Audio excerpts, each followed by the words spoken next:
Welcome everyone to today's FOF session. Uh, People who would have got the earlier mail and the later mail would be confused as to who's the speaker today and what is the topic.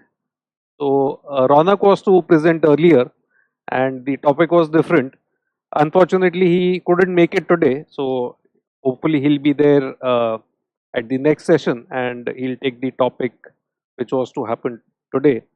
In a way, it uh, actually pushed me to make a presentation which has been in some form ready for a few months.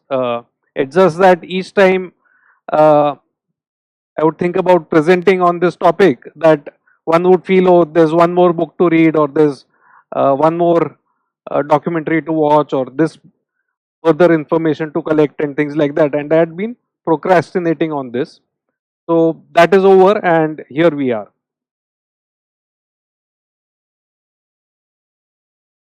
Just for context, so I am a person who has never been to China, neither have I been to Hong Kong or Macau or Taiwan. The closest I have been to China has been when I visited Sikkim or when I visited Singapore. So, uh,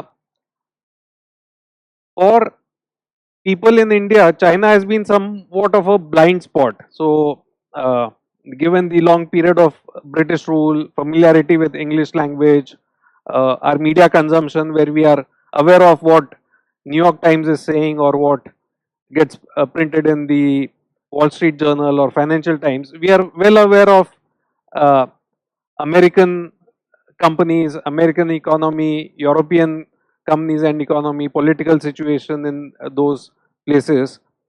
We know if we want a Republican point of view on something, we go to Fox News. If we want a Democratic view, we go to CNN and things like that. But what are the sources of information on China? Where does one get authentic information on China? Which are the companies to track? How is their economy doing? Should we invest there or not? So these are questions for which there are no easy answers.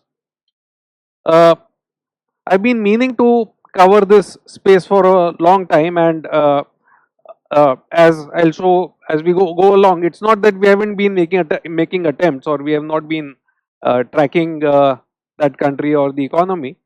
But so far, we have not invested in Chinese companies in the fund, and we have said that we don't have plans to invest in Chinese companies in the near future.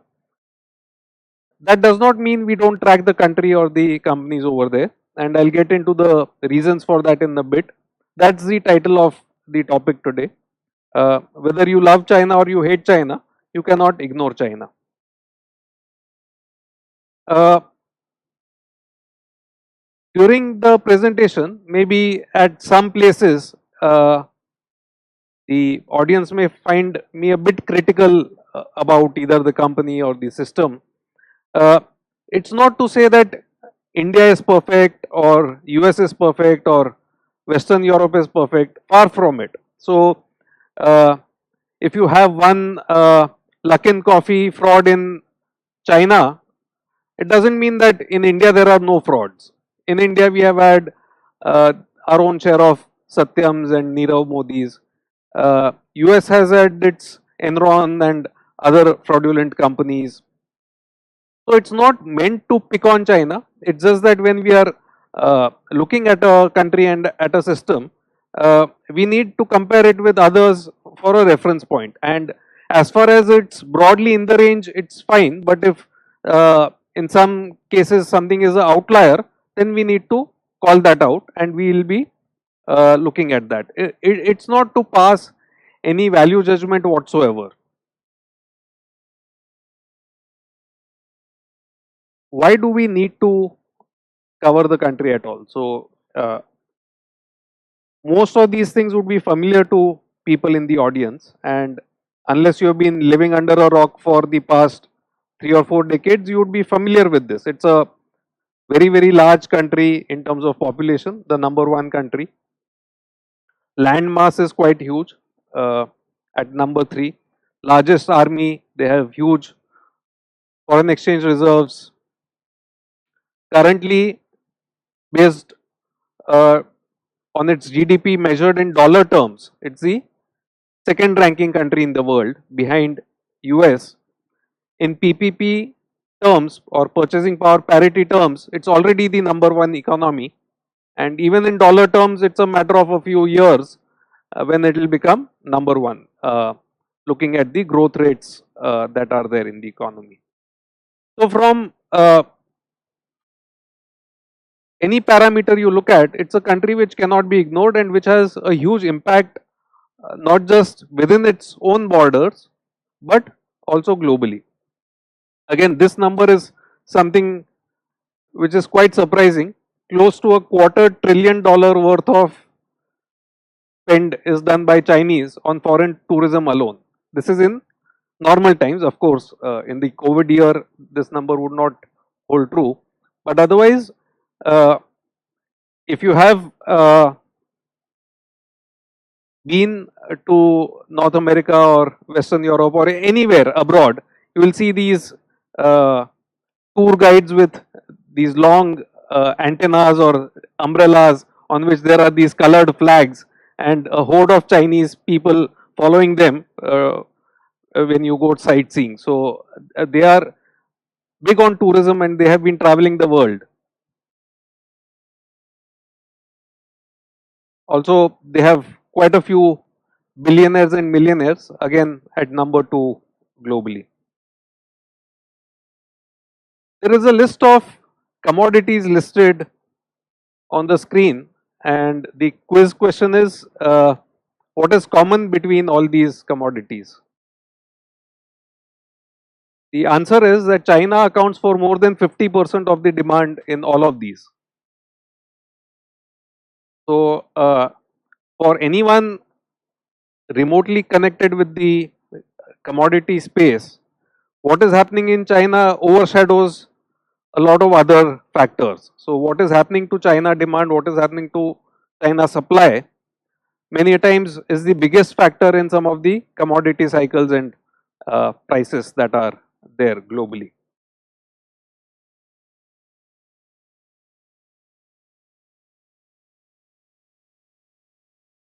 Again, we are all familiar with Facebook, Alphabet, Apple, and all these companies.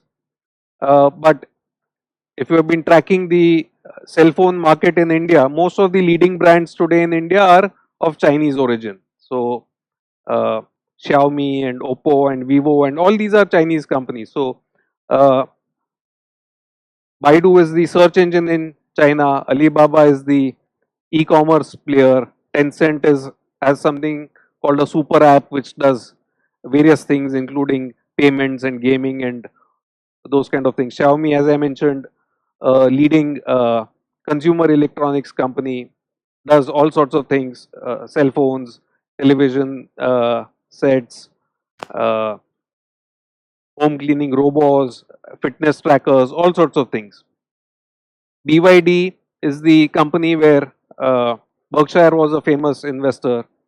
They invested a few years back. They are into uh, electric cars and batteries and stuff like that. PetroChina, again, one of the earlier investments by Berkshire and Buffett. China Mobile is the uh, largest mobile company in the world, mobile telecommunications company in the world by number of subscribers. They have 70% market share in China, which as it is a huge country, and of that they have 70% market share. ByteDance, you would know by its product TikTok, the videos that were there and which was banned in India at the time of border tensions, but a successful platform globally. In India, it's no longer there, but it's still quite popular in various countries. UAE is a telecom company, has done a lot of work in 5G. Meituan is, I think, the food delivery company in China. Cattle is the lithium ion battery manufacturer. Again, they will be supplying batteries to a lot of EVs. Uh, a large insurance company, Pingdao, as it's called, I think, is the uh, e-commerce company, not in the category of Alibaba and Amazon, but for lower priced items, and has a huge following in rural China. SAIC Motor would be familiar to people in this room because of their ownership of Morris Garage, MG Hector, and those kind of vehicles that are sold in India is SAIC Motor. Didi is the equivalent of Uber and Ola in China. So all these are very very big companies, and it's not so. People who have this image of China as uh, garment factories and people making low cost toys for Christmas sale in US and largely exporter to the US of low value add products, I think they are mistaken, meaning China has moved on from that and is actually uh, having quite a lot of innovation happening in the country, and they are trying to dominate in various sectors. So currency, obviously, they, because of their huge forex reserves, they are a big player in the currency market. Commodities, we have seen they account for more than 50% in a lot of commodities. Telecom, there was this big war between US and China. So UAE was sanctioned, and export of some components and technology to them was banned. Uh, there were arrests made and charges of espionage and all sorts of things. US government tried to ban them from European countries and stuff like that. So lot of stuff happening in the 5G technologies and in the telecom space over there. Solar panels, again, they are large producers. Also, they set up a lot of solar facilities in the country, and they export a lot of stuff. So there, uh, they are a large market for what it's called the new energy vehicles, the electric cars and stuff like that.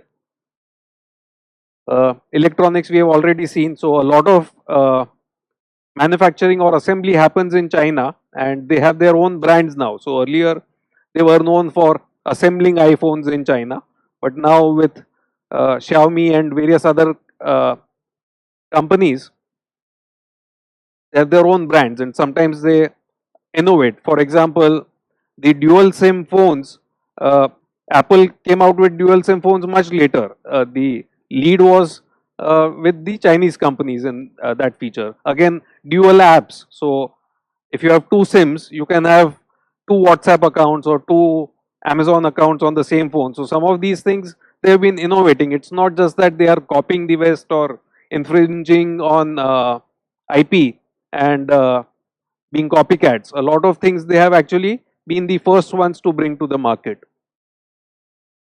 Uh, in terms of payment technologies, I think India and China are the two leading countries in the world. So India with its UPI, IMPS, NEFT, RTGS, we have a very very efficient payment platform in India. And similarly in China, you would have seen newspaper stories or uh, blogs mentioning the fact that even beggars put the QR code next to them. So the people have stopped using cash. In fact, if you go with cash to a restaurant, or you may not be able to purchase your food. You would have to be on one of the payment ecosystems, either by Tencent or by Alibaba, one of Alipay or something like that. Uh, Almost everything is electronic nowadays in China in terms of the retail payments. So they are far ahead of the Western countries, in fact, even India for that matter. Again, they have been big in crypto mining space. So most of the Bitcoin miners were in China before the crackdown. So apparently that was causing a lot of power shortages in some provinces, and now China has cracked down on that. But uh, net net, it's not just low cost manufacturing. If people in the room or online audience have this impression, then it's as outdated an impression as India is full of snake charmers and tigers and elephants roam on the streets and things like that. Obviously, China has moved far ahead of those times. And you have a big fan of China in terms of Charlie Munger. So people who are interested can look up on the internet as to what all he has said about China. He's a big fan, so there's no getting around that. This is just a small statement that appeared in the Mint newspaper. Uh, he said that China has been effective in lifting workers out of poverty, and India is a country where people are burdened by a system that thwarts progress. So he's dwelt on this at length. He says doesn't matter if they don't have multi-party democracy and this and that. Meaning in India, he gives the example of POSCO, which the Korean company which wanted to set up uh, a manufacturing plant in India, and they got stuck in one court case after the other, or state government versus central government, or protest by the villagers and stuff like that. After many years and maybe more than a decade, they got fed up and scrapped the project. So Munger has been a big fan of uh, China as a country and investing in China.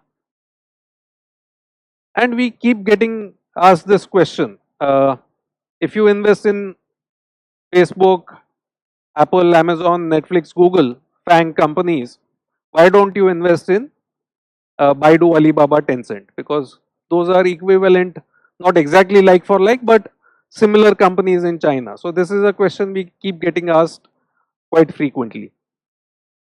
And as I said, it's not that we haven't been tracking the space. So this is a younger Ronak presenting on Alibaba. This is 5 years back.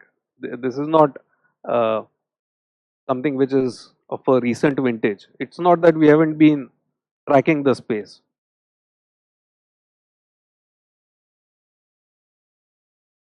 Again, the question about Baidu, Alibaba, Tencent keeps coming up because uh, somewhere in the last 1 year or so, news came out that Daily Journal Corporation, which is run by Munger, or at least Munger is on the board over there, they have invested in Alibaba.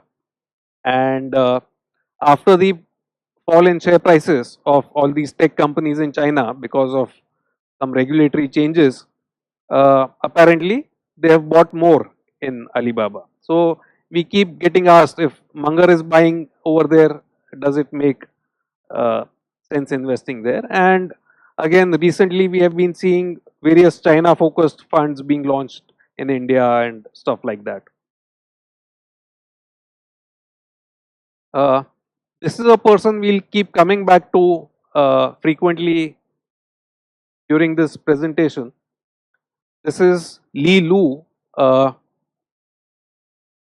born in China, studied in China.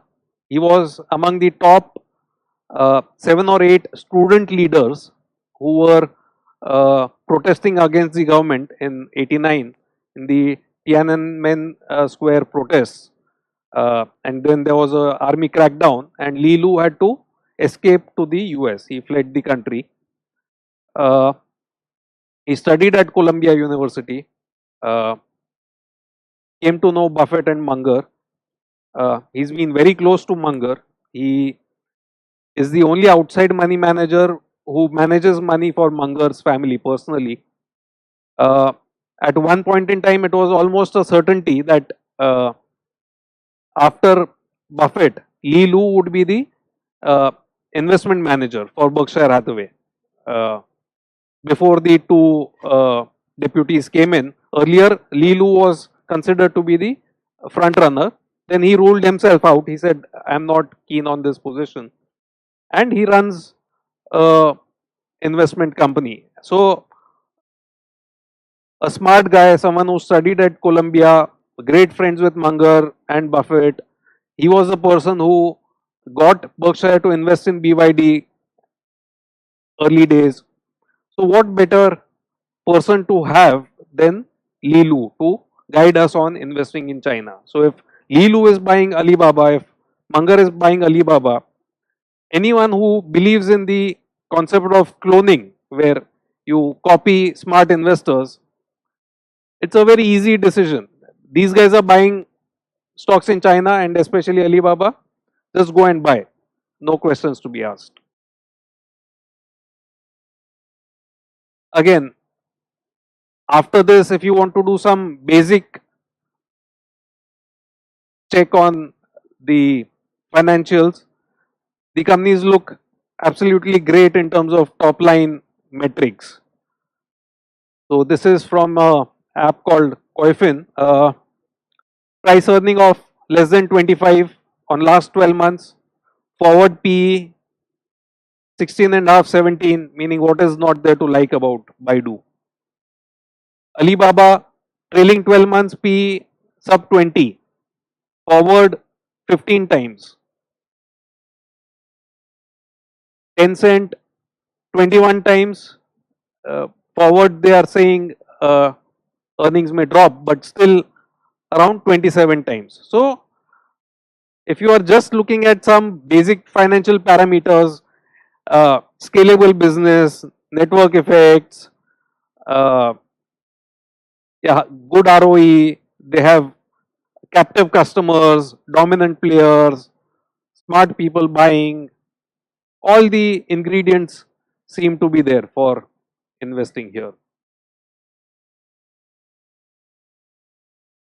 So this is enough for a lot of people, meaning a lot of people say let's stop here, let's go and buy. And in fact, Monish Pabra, I think, was an investor in Alibaba. Recently, he seems to have sold his stake. Now, unless he's sold the ADR and bought in Hong Kong, which I don't know whether he's done or not, but he seems to have exited his Alibaba position recently. But if you are a cloner, so far, so good. Just go and buy. However, if you go a few steps further and you actually try to analyze the companies in depth, try to really take a individual call as to whether to buy or not, answer may not be that clear, at least according to me. So we have already seen Buffett and Munger and Li Lu being cheerleaders for China.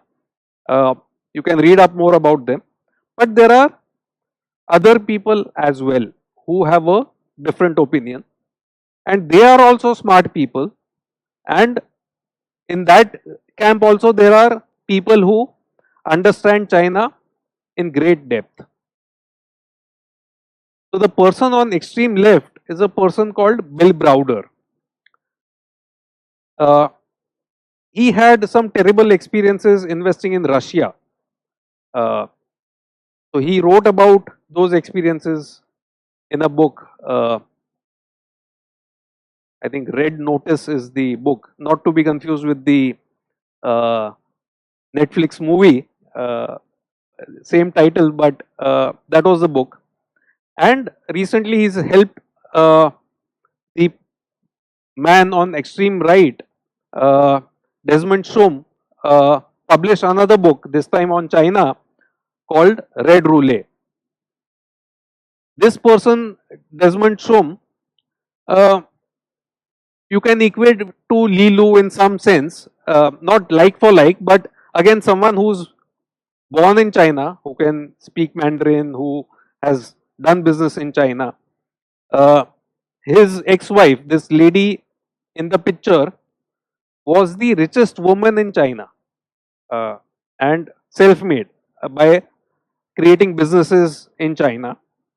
So these two as a couple created that business empire, and we'll look at their story further. And the person in the center is Kyle Bass, more famous for his short selling in the subprime era. So he was one of the people who was short the subprime bonds in the mid 2000s in the US market, and he profited from that subprime crisis. He's made some wrong calls as well, not that all his calls go right, but these three among many others are China skeptics. So now you have two camps, pro and against. As I said, I don't have a position in this because I am neither long nor short any of the Chinese stocks, but we look at the arguments both sides. So far we have seen the positive side of China. Now we'll look at the other side. What are the areas of concern that can be there in investing in China? We'll try and answer these two questions. We'll look at the country itself, and we'll look at whether we can partner with Jack Ma and other promoters in China, and can we buy those companies. Actually, this piece has been very fascinating for me. It's been somewhat of a rabbit hole. Once I went in, I kept on going in, uh, reading book after book after book, watching documentaries, binge watching documentaries, like one watches uh, seasons of these OTT serials. I kept binge watching China documentaries, and uh, it was fascinating, and it was sometimes a bit scary. So I'll discuss those things. A lot is made on of the current real estate crisis in China. So Evergrande is having uh, difficulty paying its bonds, and it's the most indebted real estate company in the world. Maybe $300 billion debt it has on its balance sheet and all that. So I'm not getting into that. So I'm not going to be discussing Chinese economy or which sectors are in trouble, or whether they will have an economic slowdown or not have a slowdown. So each country has its own difficulties. So if China has its Evergrande, in India also we have had various real estate developers get into trouble and stuff like that. And sometimes economy will do well, sometimes economy will stagnate a bit. I think broadly it's as good or as bad a economy as any other country, with the underlying thing that it on an average grows a bit faster than the developed countries. So I'll stop there on the economic aspect. I think broadly it's okay. One need not worry too much about the Chinese economy. This is the area where it's a very different uh, ecosystem, or very different system as compared to India or as compared to the Western countries. And I think if you invest in China without some understanding of this, then there is one aspect of risk that you would be ignoring. So I'll discuss a bit about the Chinese Communist Party and the way various players have uh, played a role. So I'll talk a bit about uh, Mao Zedong, Deng Xiaoping. These are the two leading players. Then in between you had uh, two presidents who had 10-year terms each, but who have not don't seem to have had a very lasting impact, which may last decades in the future. But we'll briefly discuss them: Jiang Zemin and Hu Jintao, and we'll discuss the current president, Xi Jinping. So Mao Zedong was a contemporary of our own Prime Minister, Mr. Jawaharlal Nehru. So he lived longer than Mr. Nehru, but more or less the same era. And the Chinese Communist Party seized power in mainland China in the late 40s, 1949 or thereabouts. So uh, essentially 50 years of the last century and 21 years of the current one. So that's the period in which uh, the current party has been ruling China. So roughly similar to India, where in 47 we got our independence from the Britishers. Two of the big uh, things that Mao Zedong is known for is one thing that is called the Great Leap Forward, and second is the Cultural Revolution. Now, when I started reading about this, it was a complete shocker to me, because I have never read these things in my school history, or uh, I had vaguely heard these terms, but I never knew the meaning behind these terms, and the enormity of these two things really shook me when I actually read about these things. So, net Great Leap Forward, what happened in that? Essentially, all private property was seized by the government. So, no one owned anything. Factories, commercial establishments, homes, farmland, everything belonged to the government, which is the communist way of living, right? There was cruelty in that, like a factory owner would be made to work as a laborer in the same factory where the factory owner worked as a owner or the founder. So those kind of things were there, but that apart, all the land was taken over by the government, and whenever farmers worked on the land, they had to give a fixed quantity of grain to the government, and only remaining would be there for their consumption. And the amount of grain that would be taken by the government was so large in quantity as compared to the production, that between 15 and 55 million people, which is 1.5 to 5.5 crore people died in the famine.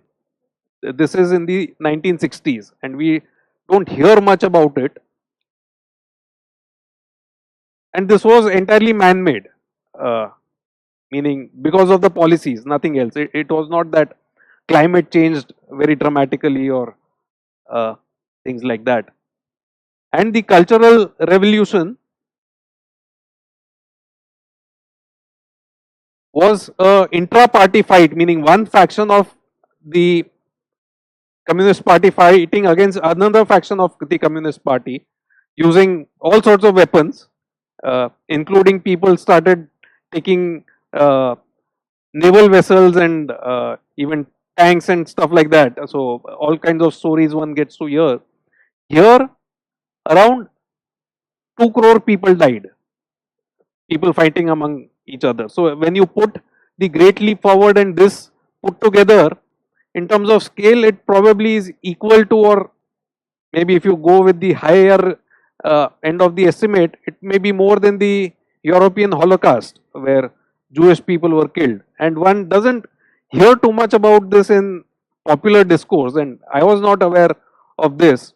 And today the topic is about investing in China, so I'll not dwell too much about it, but it's something interesting to read about and sometimes scary as well. And uh, things like cannibalism and all happened, uh, humans eating human flesh and stuff like that, meaning it was a lot of stories are there, but I'll skip this for now. And this was a interesting book in terms of some of the stories that were there. And this is not just Western media talking about it. The Communist Party itself has recognized that the cultural revolution was a very severe setback and huge losses were suffered. So there is recognition today in China that it was a bad thing to happen. Okay, so when we are talking about Baidu, Alibaba, Tencent, why does Mao matter? Meaning he's an old person, long dead. China has come a long way since then. Uh, I'll explain why he's still relevant today when we are investing in China uh, as we go along. Moving forward, this is what excites Munger the most.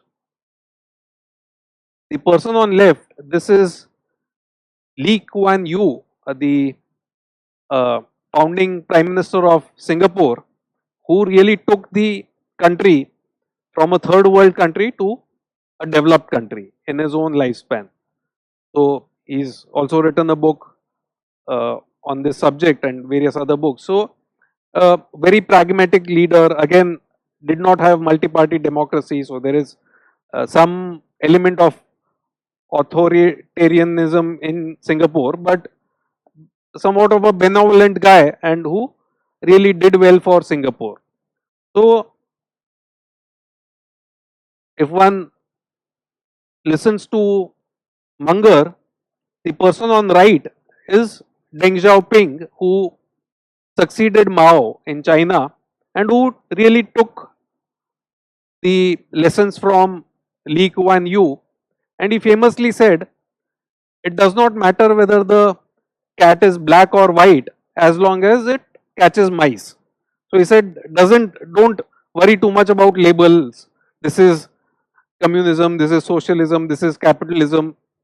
We are falling behind economically. We'll do whatever is practically required to improve the lives of our countrymen. And he started with economic reforms in the late 70s and all that. And that's when really China started turning around, and we know where China is today.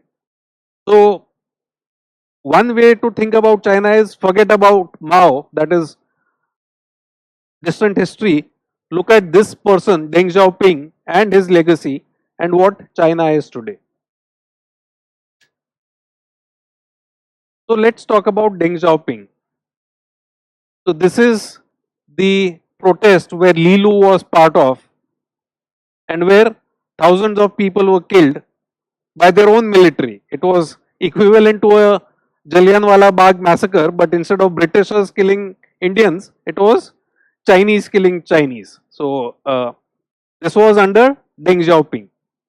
So at least in terms of human rights and in terms of uh, concern for the citizen or rule of law, he was not too different from Mao. And we'll look at some other things later on.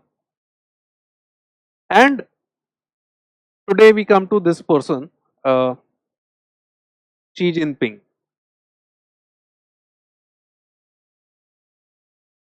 After Mao's passing, after Mao Zedong passed, the senior people in the Chinese Communist Party realized that too much of a personality cult where Mao had all the power. He could command the military, he could uh, control the judicial system, the bureaucracy, the party, everything. Whatever he said was law.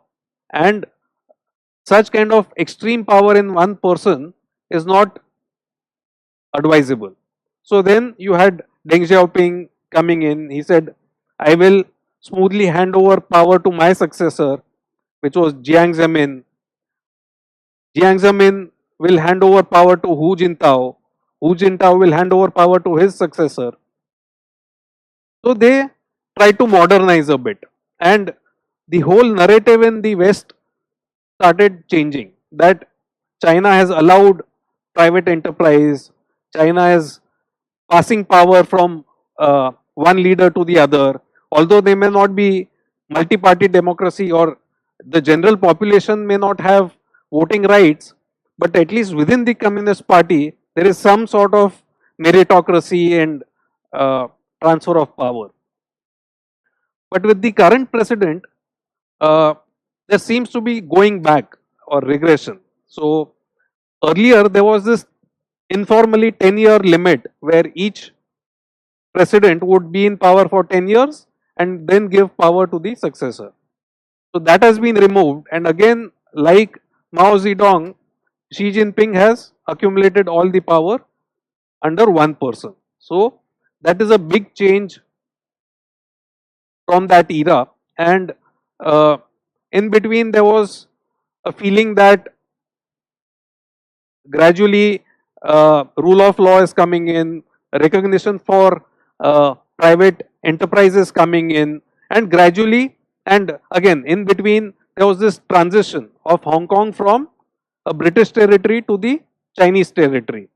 So at that time, they said that one country, two systems. So Hong Kong and mainland China would be the same country, but Hong Kong will have democracy, freedom of speech, all of that, and Western values, and China will continue traditionally, and gradually the two will harmonize.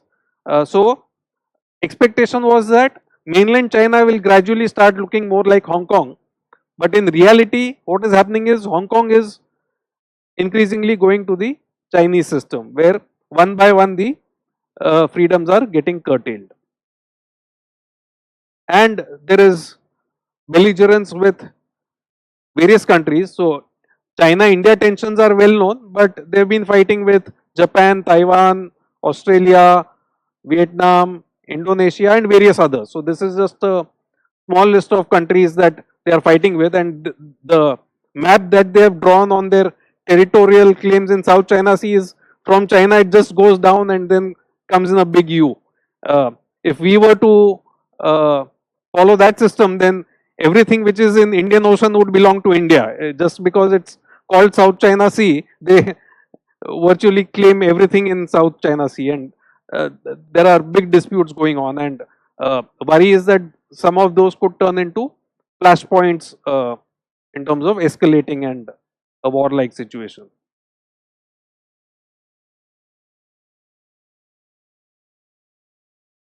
So, whenever two politicians fight in India, one politician may turn out to be a winner, and the other person accepts defeat for some time, tries to come back, but generally life goes on. Like earlier, Congress was in power, now BJP is in power. Mr. Manmohan Singh still moves around freely, or within the party. At one point in time, there was a debate: should Mr. L.K. Advani be the prime ministerial candidate, or should Mr. Narendra Modi be the PM candidate? And okay, the party decided, and life moves on. Some person may be more powerful at some point in time, some other person may be more powerful at other point in time, but it's basically a live and let live kind of policy. Some company may fall foul of the government, so there is a penalty if by the regulators, or they may have to lie low for a while and uh, clean up their act and things like that. But broadly, there's peaceful coexistence between business people, celebrities, politicians, all of these people. But in China, it's meaning winner takes all and live and let die kind of situation. So this person, Zhao Ziang, was the top or among the most powerful people in China at the time of Tiananmen Square protests. He was, I think, the president, if I'm not mistaken, president or the prime minister. He was uh, a top ranking person in China, and he refused to fire bullets at the students. He refused to give that order. So the party threw him out, and not just threw him out, he lived under house arrest till his death, not allowed to effectively imprison till his death. Bo Xilai, who was very likely to become the president of China, and because of his downfall, Xi Jinping got a chance. Again, he's in life imprisonment. So basically, if either you become successful or if you fall afoul of something, you are completely purged. So that is the way the system works. So this person Peng Shui is currently in the media. She is a tennis star from China. She opened up about sexual harassment by one leading Chinese politician, and she is completely scrubbed from the media. And people were fearing for her life, and so the she was allowed to go on a video call with the International Olympic Association person, and again she is there. So as good as vanished. Some of the other celebrities, for the slightest criticism of uh, Chinese politicians, or wherever people feel that this person has transgressed, they are completely eliminated. So in India, if we were following the Chinese system, uh, you would not find a single Amir Khan movie on any streaming platform, and his references would be cleaned from the internet completely. Rajiv Bajaj would be in jail somewhere, and politicians who are not currently in power would be in life imprisonment. It's almost that kind of a system. So these are leading Chinese people. These are not small businessmen. Some of them are billionaires, and they have been powerless when the state has turned against them. Uh, Kidnappings from the Hong Kong territory to mainland China have become very common now. So a bookstore in Hong Kong was selling some books which the Chinese party did not like. So the owners of that bookstore were kidnapped and taken to mainland China, and no one has heard of them uh, after that. This person, Whitney Duan, we saw her photograph earlier. Uh, she's been missing. She was the richest woman in China, and her ex-husband has written this tell-all book, Red Roulette, as to how they came up and how they fell from grace. This person was effectively the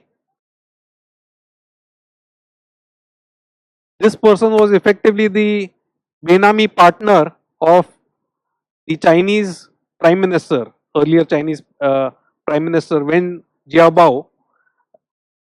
The Chinese Prime Minister apparently is worth $2 billion from business dealings, that family, and from the uh, advantage that they can derive from politics and stuff like that. So uh, it's been an interesting read in terms of what all happens. This is the book I was referring to. So Munger says all this does not matter. So if something is decided, let it go ahead. Don't worry about protests of people or court cases and things like that. Uh, this kind of benevolent dictatorship is good. Don't India has copied all the wrong things, and we have court system and democracy and all of that. But all is not good. So even if you are purely a materialistic person, saying, why do I care about all these things?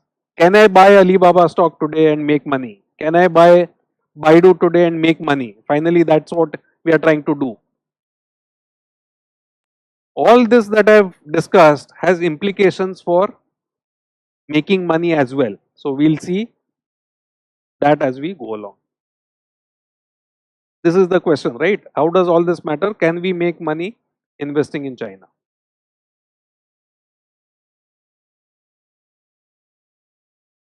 It's important to realize the big difference between India and China. And again, at the beginning, I have said that I'm not passing value judgments, or I'm not saying holier than thou that America is perfect or Western Europe is perfect, India is great and China is not a good place. I'm not saying that. I am saying that wherever there is a very stark difference between two systems, that we should understand what those differences are. So this is the Bombay Stock Exchange, as it was then called, BSE, started in 1875, right? This is before independence, and it has been continuously operating in one form or the other. 143 years is old data, it's now 148 years. So it's been, India has been practicing some form of capitalism for 148 years. So you have had companies getting listed, maybe going bankrupt, merged, demerged, all those things. But we have had Tata Iron Steel Company for many years. So it's not that it's recently formed 5 years or 10 years ago. When you contrast that with, let's say, the Shanghai Stock Exchange, in 1949, as we have seen with the communism coming in, the Shanghai Stock Exchange ceased to be relevant because there were no private companies, everything was owned by the state. So the Shanghai Stock Exchange started again in a new form with new companies all over again from scratch in 1990. So it's just had a 35-year-old history. For a long time, there was no private property in China. You could not own business or your own farmland and things like that. So the behavior of the government as to what is government property and what is private property, those lines have not been demarcated very rigidly till today, and many a times this causes harm to people. And even if you are willing to ignore all this, fundamentally most attractive sectors in China are barred for foreign investors. It is illegal for non-Chinese citizen residents to buy into any Chinese tech company as per China's law. So that's the bad news. So even if you are willing to ignore all of this, you cannot buy Baidu, Alibaba, Tencent. So what do all these people talk about? We saw those price earning ratios and market cap and all of that earlier, and these companies are listed in the US, right, and in Hong Kong.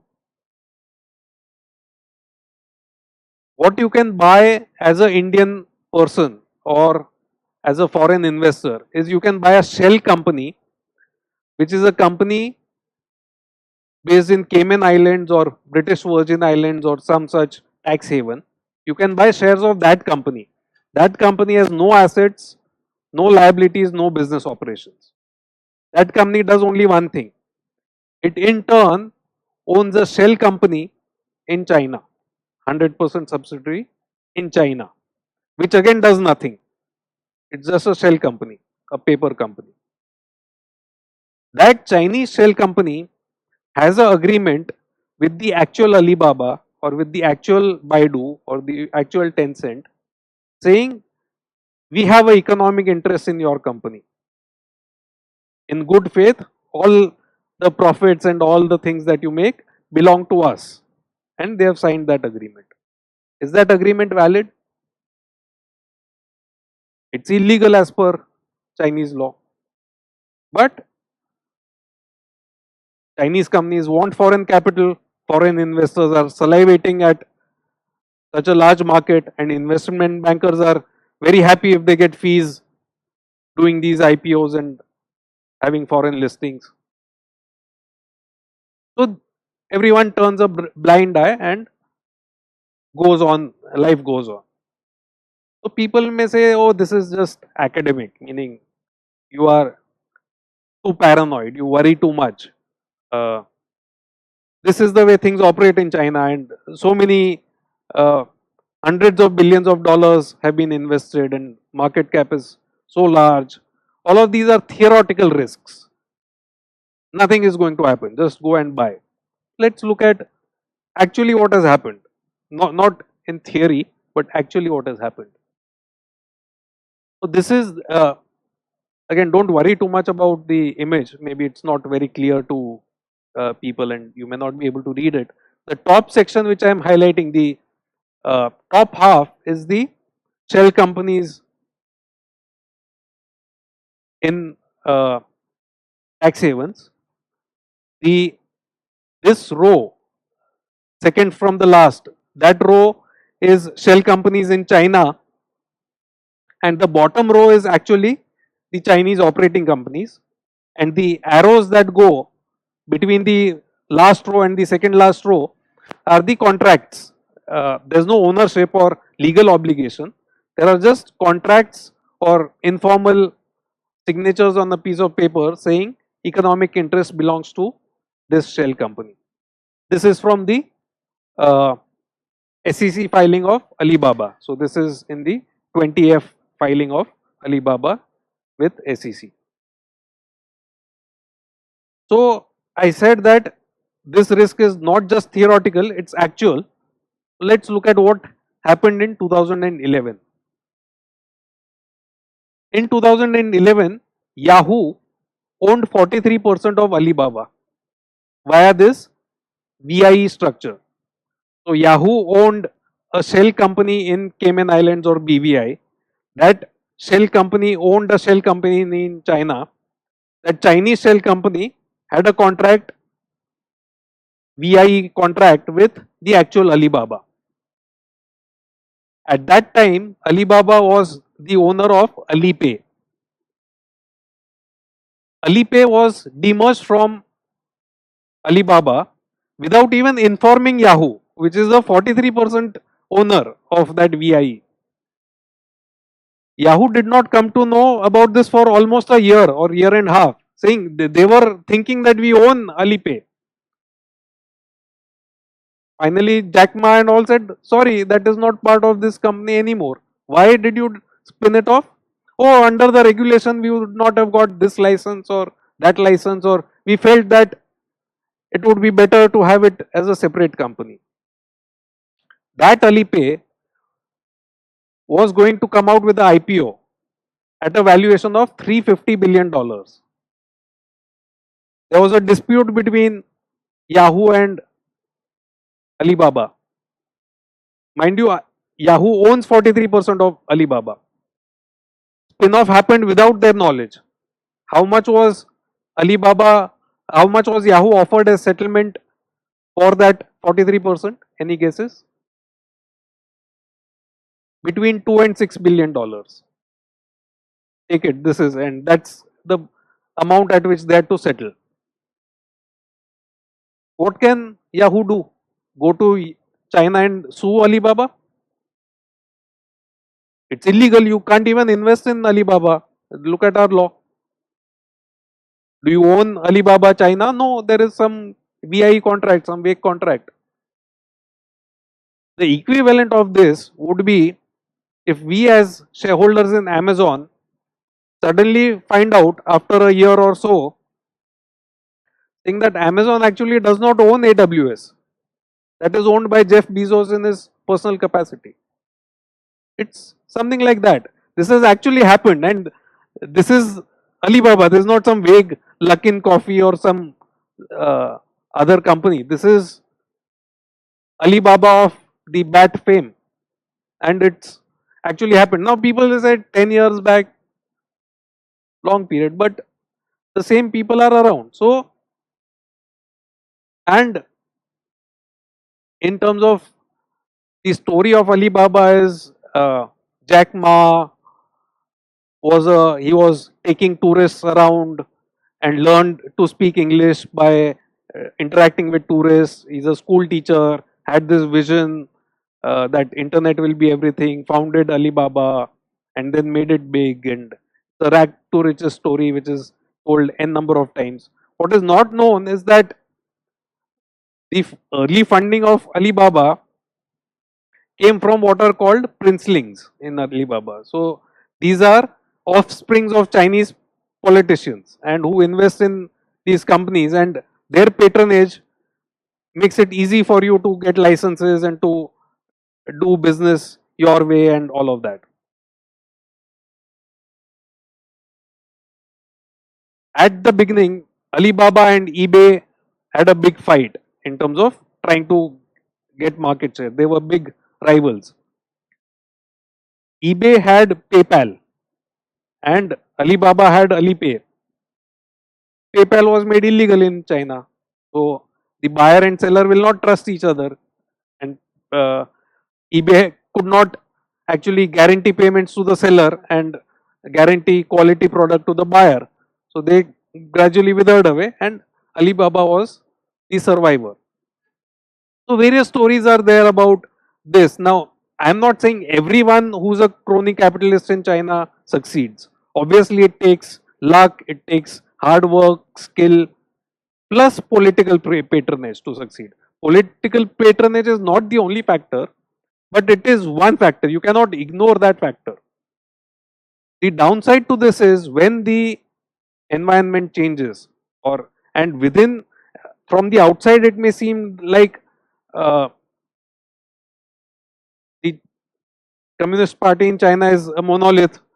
Everyone is a male of similar age, dark hair, wearing the same Western suits in that large hall with those red flags. But there are factions within the party, and if one faction falls out of favor, then whichever business person is allied with that faction falls out of favor. So recently we have seen all these tech companies crashing and the party becoming assertive. There's no guarantee they'll bounce back. So all these projections that we are making, we can make, but the underlying foundation is very risky. Now, if you are Li Lu traveling to China 4 times a year or maybe staying there for an extended period of time, if you know your way around the political circles, probably you can invest in China and succeed. The problem for others of investing in China is you don't own the company, you only buy a shell company if you invest in some of these sectors. That is number one problem. Number two, there's no free press. So unlike Western companies where you can read the Washington Post or Wall Street Journal, or you can actually stream the Senate hearings live, where all these people, Tim Cook and Sundar Pichai and all, get grilled by the likes of Elizabeth Warren and all that. You actually know what the sentiment in the political system is, or you know that Trump and Bezos are fighting and Amazon will not get the military contract for cloud computing. In China, you cannot make out anything. Suddenly, one day Ant Financial IPO is on, next day is off. That's it. Or till this date, DD was allowed on the App Store and Play Store. Okay, you have violated this, remove it from the App Store. And if an action is taken, similar people will say, oh, Indian policy is also fuzzy. Similar things could happen in India as well. But in India, press will write about it. You could have suppliers protesting, consumers protesting. You can have court cases, stay orders. All those checks and balances are there. In China, nothing. If one person decides that this is not to be done, that's it. You are out of the thing. So that's the problem sitting outside. For a long time, I was thinking, is it because I don't speak or read Mandarin that I'm afraid of going there? But and I started actually following the media handles of various Chinese agencies. So their Global Times Twitter handle, which is the equivalent of something like a Doordarshan in India, is actually warmongering all the time. Meaning picking up fights with various countries and just portraying how China is great, and you don't actually get any meaningful information about them. For a long time, newspapers and media outlets in Hong Kong were supposed to be neutral and they would give you information about mainland China. So, a website or a newspaper like South China Morning Post. But now that is also owned by Alibaba, and we know what's happening to Jack Ma. So, freedom of speech in Hong Kong is also severely getting curtailed now. So, actually, you have no way of knowing what is happening, either in terms of policy or in terms of laws, economic action, politics. Nothing is known if you are sitting outside of China. Given this environment, at least in my case, I'll not be investing too soon in China. So that's the talk, and happy to take questions or comments that you have. Please. Hello. Hi, Rajiv. I have a question. So, with the obstacles that there are to invest in China, has BlackRock found a way out in any which way? Because it's one of the most powerful PE funds ever possible. Whatever laws are there apply for all investors. So just to clarify, uh, investment is not banned in all sectors. There is a list of sectors where you can invest and where you cannot invest, but most of the attractive sectors are in the banned list. So in the sectors where investment is banned, it can only be done by way of variable interest entities, these shell companies. In other sectors, you could directly buy Chinese stock which is listed either in Hong Kong or in the US. But laws apply for everyone, whether it's fund A or fund B, does not matter. So, Rajibhai, how does the ADR work then? I mean, the Alibaba ADR is listed and trading. So, is that also a smoke screen or what? Alibaba ADR, when you buy shares of a Cayman Island or a BVI company. I showed that, right? So Yeah, okay. So, the under the same structure, is it? just one second. So over here, it's mentioned the ADR listed in the US markets is of a company called Alibaba Group Holding Limited, Cayman Islands.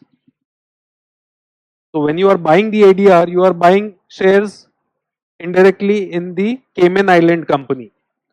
What does this Cayman Island company own? It owns 100% of Taobao Holding Limited, Cayman Islands. It owns Alibaba Investment Holding Limited, British Virgin Islands. It owns Alibaba Investment Limited, British Virgin Islands. So all of these above the dotted line are offshore companies for China, which are shell companies. They don't have any business operations. These shell companies in turn own Taobao Software Company Limited, China, Tmall Technology Company Limited, which is in China, Hangzhou Supply Chain Management Limited, all these are Chinese companies. Again, these are shell companies. They don't have any business operation whatsoever. These companies, which are Chinese shell companies, have contractual arrangements with the actual operating companies, which are actually doing the e-commerce activities. No, I understood the structure, but what I'm saying is, what is the sanctity of this? So, I mean, end of the day, what will they say? I have an MOU with you. Yeah. Wow. Fabulous. Great. And the investment of Yahoo was 43% in one of these top companies, which owned the shell company in China, which had contractual arrangement with Alibaba. So the actual Alibaba company, board meetings and all, Yahoo has no board seat in the actual operating company or no contractual arrangement with that directly. And that operating company spun off Alipay. Tough luck. Great. Fabulous presentation. Hi. Yeah, just one sec. Yeah. He's been waiting for a while. Yeah, please go ahead. Kirit Modi here. Raju, first of all, thanks to you for such an enlightening, presentation, and really opened the, So I've been following, this all these, so-called investing gurus, and now you also know a lot of things are going about this Tencent, which has been, held by Naspers, about 31%, and process and all that, and what you mentioned also about Monish Pabrai selling Alibaba and others are buying Alibaba. So all that is happening now. So how come then, Naspers is holding 31% in, Tencent? And I was told that Naspers, MD is also having a seat on the board of, Tencent. And Tencent is one of the big, high tech. So can you just clarify, So, sir, why Naspers is holding? Naspers maybe has comfort. Uh, Again, I am not passing value judgment here. Maybe money will be made in China. In the first part of the presentation, we have seen it's a country with a large population, growing economy. They have actually taken a lot of people out of poverty in the last, whatever, 4 decades. And these are dominant companies with network effect and all of that. If someone is actually having a large team over there, actually has those political connections, speaks Mandarin, culturally can understand what is going on, and can take a calculated risk that despite the VIE structure, despite the law making it illegal to buy into Tencent, nothing wrong will happen, and we are willing to take that risk, then okay. Or if someone looks at it as optionality, saying, I have 100 as corpus, I am allocating 3 to Chinese companies, most likely I'll come out fine in that and I'll make a lot of money on that. But if it goes wrong, I'm willing to write off 3 in my portfolio. I'm willing to take that risk. So different persons may have different calculations. I'm talking about a lay person sitting in India investing in China. What are the pros and cons? There are both.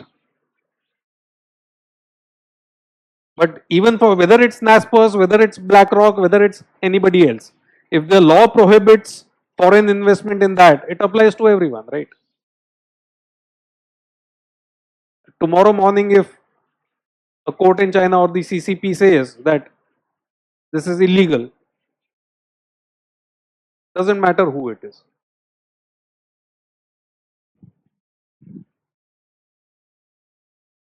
Yeah, that was a question. Yeah, so Rajiv bhai, like Ansal mentioned, I just wanted to piggyback on his question. Then what role does the SEC play in all this when it's all being traded and listed in the US stock exchanges? Yeah, so mean, are they those just questions puppets? are being raised. In fact, actually, at both ends, even China is supposedly uncomfortable about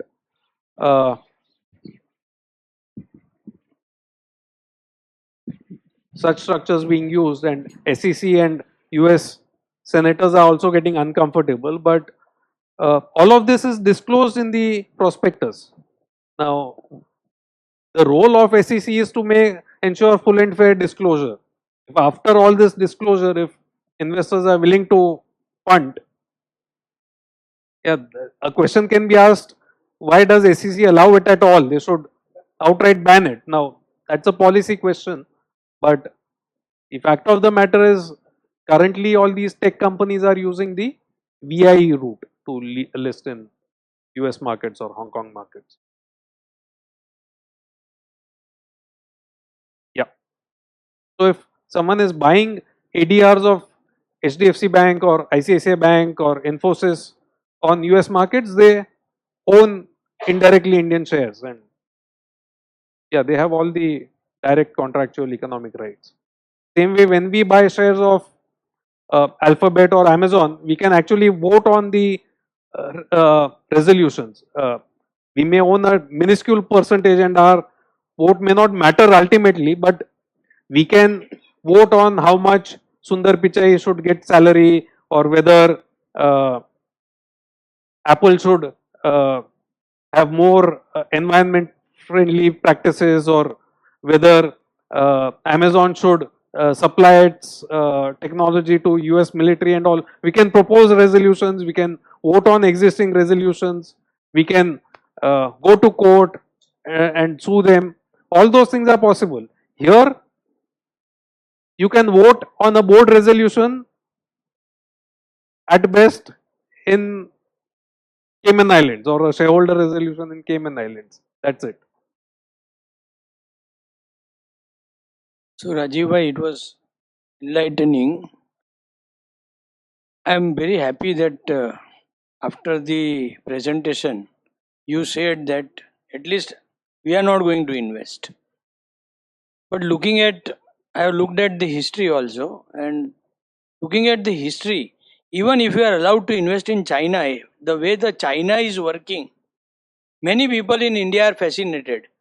I will say something in Gujarati કે આ bridge બનાવી નાખ્યો, મકાન ઉડાડી દીધું. પણ એ બીજાનું મકાન ઉડાડવું હોય તો બહુ સહેલું છે. તમારા મકાન ઉડે તો ખબર પડે કે કેટલી તકલીફ થાય છે. So in this kind of country where there is no rule of law, there is no set procedures, even if you are allowed to invest, why should you invest? You can invest like a matka, like Munger and that Jim Rogers are great fans. Jim Rogers' wife is Chinese, so he can keep giving lectures to Indians that China is always better than India, and he missed entire India rally. So my point is, any other country like China, ideally people should not invest because there is no clarity. I am talking about fundamental. I am not talking about anything. Yeah, that's a wonderful point you make. In fact, in a lot of the books that I read, all these glitzy skyscrapers that we see in some of these cities, and we wonder how quickly the skyline of the city changed. It involved a developer in China getting close with local party officials and municipal authorities and all of that. Both groups arriving at a deal, and people were thrown out of their homes where they had stayed for decades. They were offered homes which were quite far away. So it's like saying that in Fort area, if someone wants to create a 50-storied skyscraper, they will take all the residents over there. They will give flats in Virar or somewhere there free of cost, but no other compensation. That's it. Your land has been taken away. It's required for a public purpose. We'll create malls, office complexes, residences. Just go. So your point is, for people who move into such complexes, it seems like a great deal. But people who have been living over there and who get thrown out without compensation, without due process of law, without a court system, for them it's very, very tough. That's a very valid point, and those kind of stories are there in the books. But sir, for investor also, today they are on the right side. The moment they will be on the wrong side of the whosoever is the ruling party or whatever their perception, they will not even have a time to think, and everything will be seized. Yeah, sometimes it becomes a sudden death kind of situation. So, just for context, a different country, but in Russia, there used to be or probably there legally still is a company called Yukos. Now, the billionaire owner of that company, it was a listed company with minority shareholders. The owner of that company got into a tussle with the president of the country, Putin. This fellow was put in jail. A huge tax bill was put on the company. Tax bill amount was such that all the assets were grabbed from the company. So the Yukos remained a shell company now. All the assets are put in a new company, Rosneft, and that was listed again. So if you were a shareholder of Yukos, you now own entry in your demat account or a piece of paper which is now worth nothing. All the assets have been taken away because the CEO of that company or the promoter had a falling out with the authorities. So those kind of risks are there. Yeah. Hi, Rajiv. Wonderful presentation, and we pretty much clear now what to do in China. But wanted your perspective with respect to, we are investing right now into a companies that are listed in India, but competing with China. So be it chemicals or be it metals or be it any commodities. So just your perspective on that. I think it's a reasonably broad question. Each company and each sector will have to be looked at its own merits. So if, let's say, if someone is a steel company, for example, and end-to-end integrated access to low-cost iron ore, maybe even coking coal, and a low-cost producer, then they can compete efficiently with China. Whereas if someone else is a high-cost producer, may not be able to compete. Now, chemicals again is a very broad brush sector. There would be different molecules, each one having its own demand supply dynamics. So I don't have a generic answer for that, unfortunately.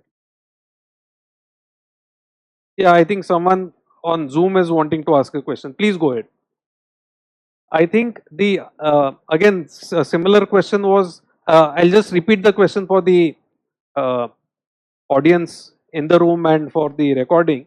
The question is that there are these Greater China funds, Hang Seng funds, all of that, which are coming out with NFOs in the Indian market, or people are already invested in such funds. Should something more be done by SEBI or the authorities to make people aware of the risks that are there in investing in such markets? So it's a good question. I don't have an answer, unfortunately, to this. A similar question was asked about why does SEC allow such ADRs to be listed in the US markets and things like that. My only recommendation is if someone is investing in such funds, invest with the knowledge that if something goes wrong, you could see some capital erosion. If things go fine, then you will probably earn a decent return on your investments. And don't invest too big a portion of your net worth into such markets. So that's the only recommendation I can make. What SEBI should do is not something that I have a clear answer for, because presumably the fund managers are evaluating this risk and taking that into account. As I mentioned, not all sectors are banned. Maybe some sectors you can directly own shares in Chinese companies. But to my mind, most of the attractive sectors, direct investment is prohibited. There is one question on chat which I'll just read out. What could be the risk of indirectly investing? For example, Fosun Pharma, which is a Chinese company, is a major shareholder of Gland Pharma, which is Indian company. Gland Pharma is doing well and growing well in the international markets with the help of the parent. So, what could be the risks in these type of companies? Again, each company will have to be evaluated on its own merits.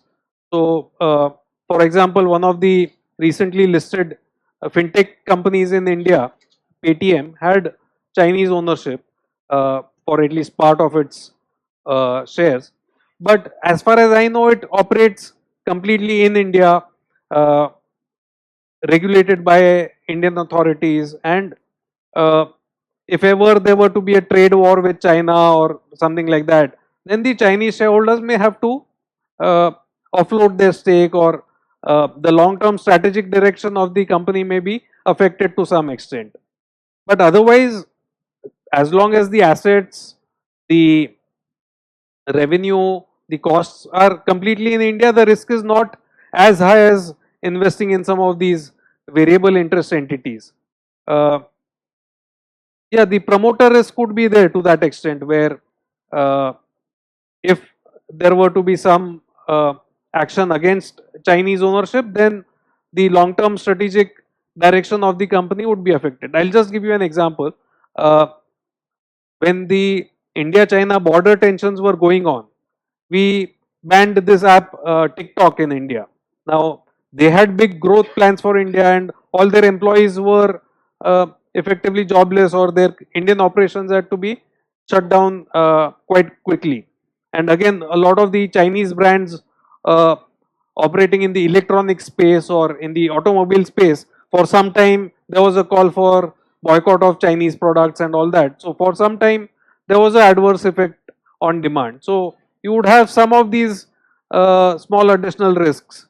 Again, in the specific case of a pharma company, if the end markets are in developed countries, and because of some reason they ban imports from China owned companies, then there could be some impact, but very difficult to quantify this for each and every company in a broad brush manner. We'll have to take a judgment call company by company.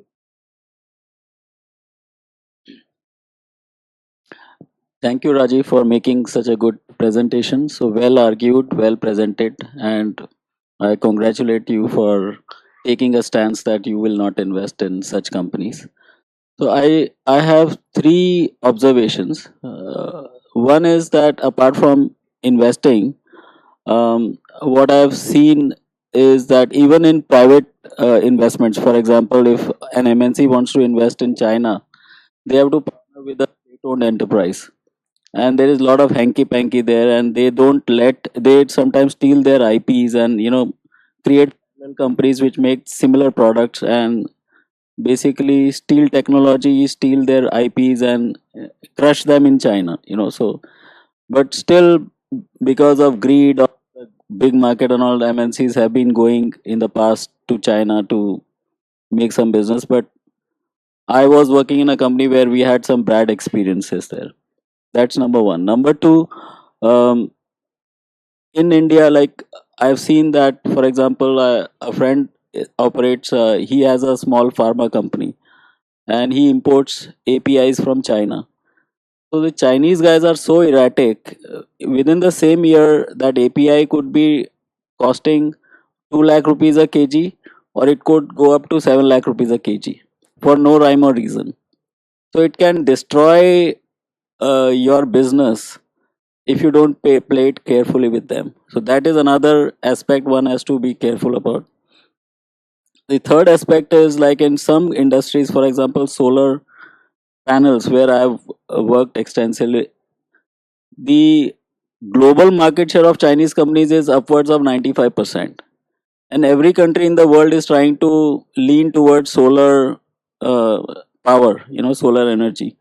So, and these guys claim that the solar panels have a life of 25 years, which is also a big question mark because nobody has tested those panels for 25 years. They do a what they call accelerated test in a laboratory and claim that these panels will last for 25 years. But people are just blindly investing. If something goes wrong with those panels, there will be no support because um, even those companies are selling at such low prices, cutthroat prices, and that's how they have eliminated all competition. That they themselves are bankrupt basically. They don't make money by selling these solar panels. So you buy a panel hoping that it will last for 25 years. If it doesn't, there might be some warranties, but you can't go back to that company because that may itself be bankrupt by the time you go back to them. So all those kind of things are happening, and the entire world is trying to move towards renewable energy, depending on a Chinese 3-4 companies, which is a big question mark. So a lot of Indian companies, people are hoping that there'll be some big renewable energy companies in India, but I have big question mark on their survival and their future because of these Chinese raw materials. And one more point I want to make is, which is we are all feeling, like which happened in the case of Huawei, that these people have started, tracking some things and, putting uh, devices to basically do espionage on other countries. So America and India has taken a stand not to buy Huawei equipment. That is another worrying feature of Chinese companies. Thanks. Thank you. We'll take one last question. We have overshot if there is any. Otherwise, we can wind up.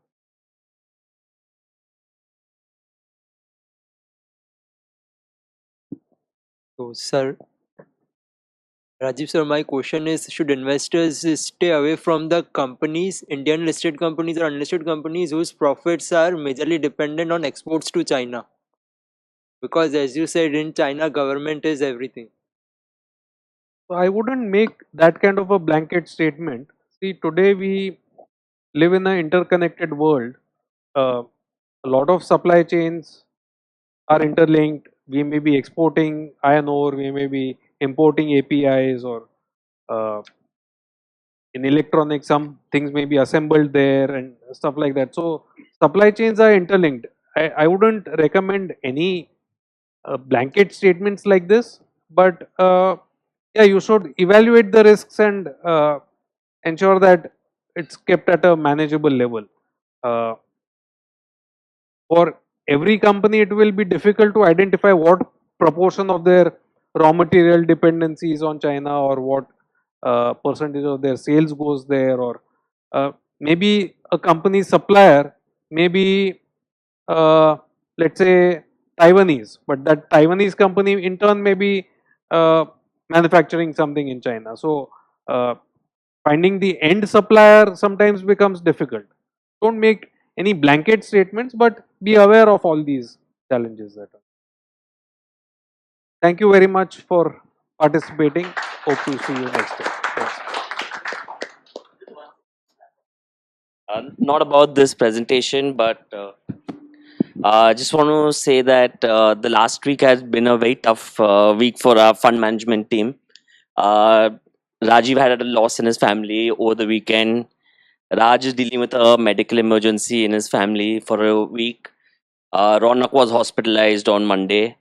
And with all that, I think I just want to say congratulations. I think you did a great job. I know last 2 days Rajiv was scrambling to do this presentation as well as doing the actual fund management and taking care of his family and other various things, and so is Raj. And technically, Rajiv should be actually at home right now, being with his family, but he's with us. He's here, and he actually presented and did a very good job. I guess I think everyone enjoyed it. So I just want to say thank you for that. Thank you.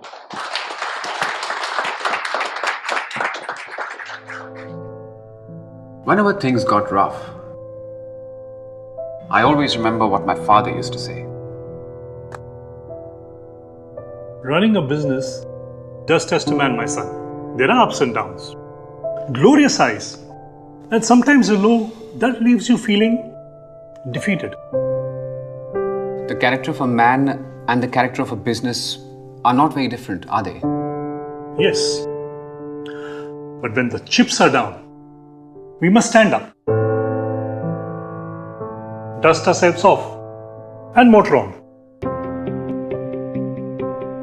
Volatility. It's a funny thing.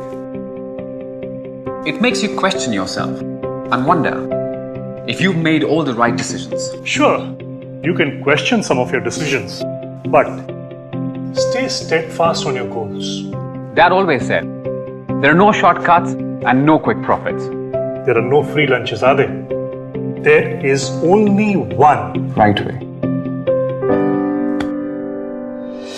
At PPFAS, we think like Rahul and his father. That volatility is a fact of running a business. And buying equity shares is like owning a part of that business. We use value investing principles to manage your money. This means we invest in the right businesses at reasonable prices and for a longer term. PPFAS Mutual Fund. There's only one right way. Mutual fund investments are subject to market risks. Read all scheme-related documents carefully. Mutual fund investments are subject to market risks. Read all scheme-related documents carefully.